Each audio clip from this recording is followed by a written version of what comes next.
This is Real News Media TV, coverage you can trust. Please like, share, subscribe, and hit the notification bell. Select all for daily news updates. Former Police Commissioner Roy Thompson dies at 88.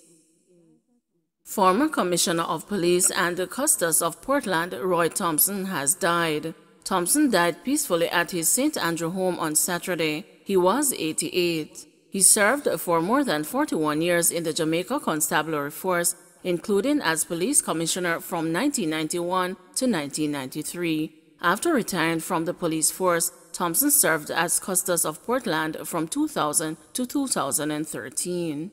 There have been several tributes to the former top cop and Customs on social media.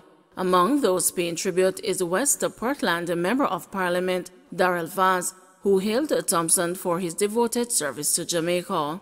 He devoted 13 years of committed service to the people of Portland and over 54 years of service to the people of Jamaica, Vaz posted on social media. Mas Roy is one of only 6 persons to ever move from the rank of constable to that of commissioner of police. I am glad he passed away peacefully, added Vaz, who said he had conversation with Thompson just a few days ago and was caught by surprise of news at Thompson's passing. Another prison party caught on camera.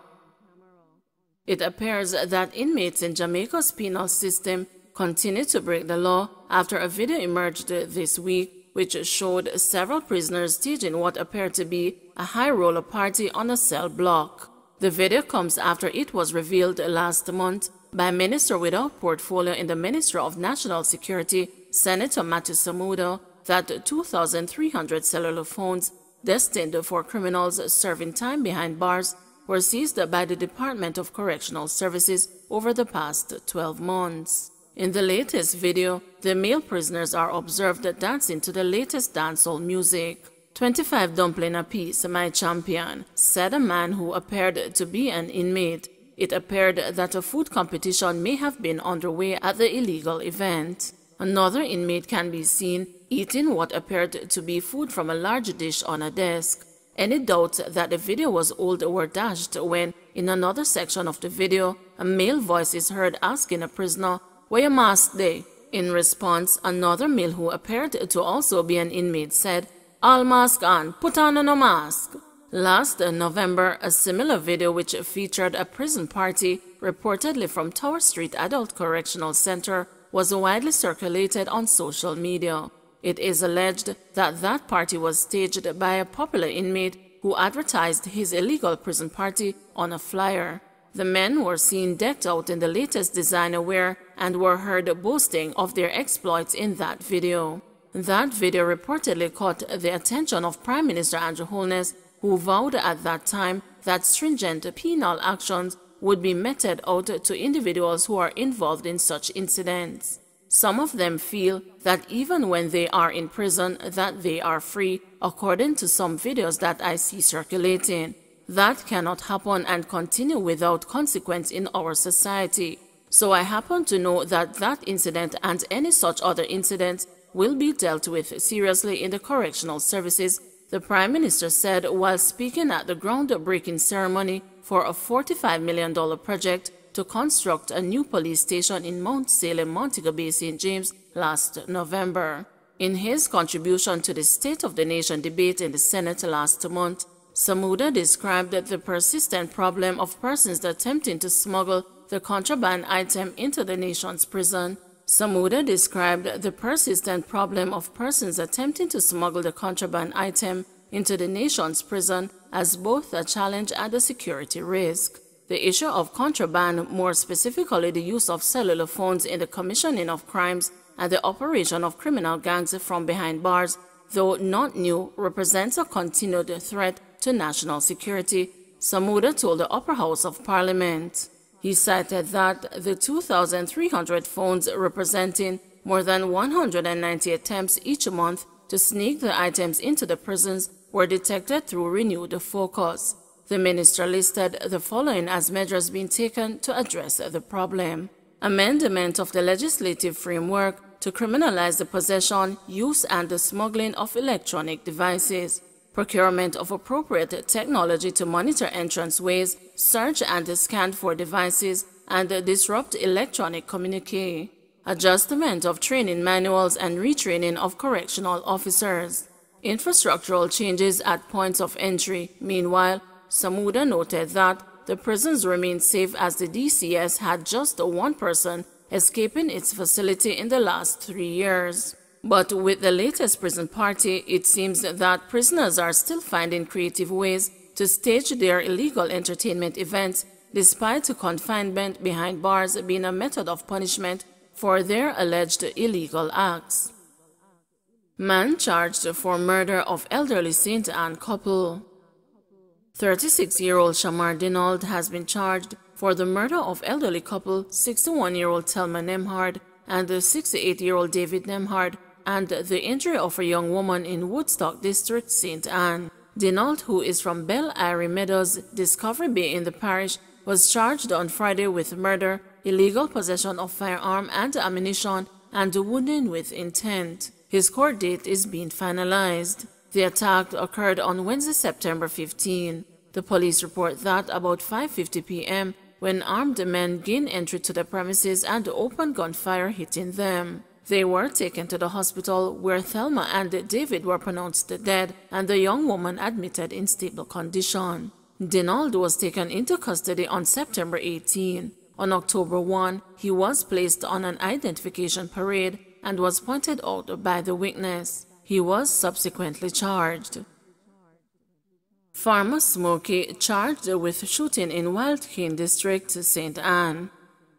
A St. Anne farmer has been slapped with several charges following a shooting incident on Brent Drive in Wild Cane District in the parish on Wednesday, September 1. Charged with illegal possession of firearm, illegal possession of ammunition, shooting with intent, and malicious destruction of property is 25-year-old Orrin Morgan, otherwise called Smokey, of Greenwood in Wild Cane District, St. Anne. Reports are that about 6 p.m., a man was driving his motor car along Brent Drive when Morgan and another man allegedly stopped him. The motorist complied, and the men made a request of him which was not met. One of the men then reportedly brandished a firearm and opened gunfire at the motorist. The man managed to escape unhurt, but his vehicle was damaged by bullets. Investigations led to Morgan's arrest. He was placed on an identification parade on Wednesday, September 29, and was pointed out by the complainant as one of the men who committed the crime. Morgan was subsequently charged. His court date is being finalized by the police. Man booked for sacrilege allegedly caught with stolen church items. A laborer of Hewburn District, Manchester, was arrested and charged with sacrilege after a break-in at a church in Kendal District in the parish on Saturday, September 25. Reports from the Kendal police are that about 5 p.m., the pastor securely locked the doors of the church and left. On September 30, he was notified that the church had been broken into. The police were summoned, and upon their arrival, several items valuing approximately $200,000 were found to have been stolen. On Friday, October 1, the police, acting on information, went to a section of Kendal District where Bailey was allegedly seen in possession of the stolen items. He was subsequently arrested and charged. St. Mary Southeastern MP urges constituents to get vaccinated. Nearly 28,000 doses of COVID-19 vaccines were administered in the parish of St. Mary up to Wednesday, September 29, according to Dr. Norman Dunn, the Member of Parliament for St. Mary Southeastern.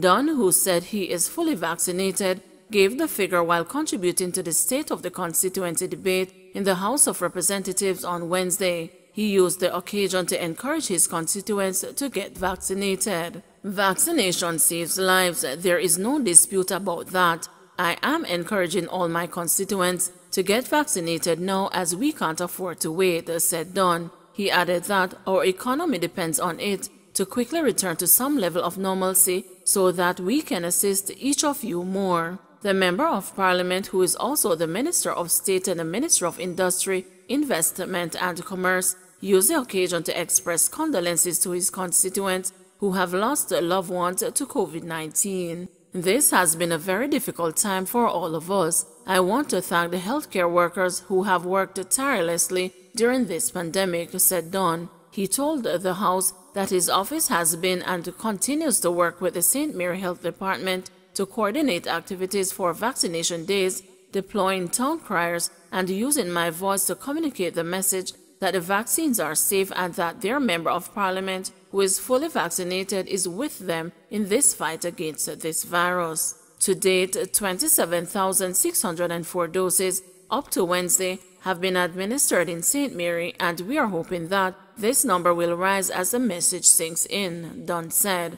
Up to Saturday, the Minister of Health and Wellness reported that St. Mary has recorded 2,733 cases of COVID-19 to date. China donates vaccination buses to Jamaica. The government's vaccination drive has been boosted through the donation of 2 mobile units by the Yatta Municipal People's Government of the People's Republic of China. The vehicles, valued at approximately 19 million Jamaican dollars, are already in operation and are being managed by the Southeast Regional Health Authority. Addressing the symbolic virtual handover ceremony on Thursday, Minister of Health and Wellness Dr. Christopher Thompson said the mobile vaccination units have made stops at 12 sites across the island to date.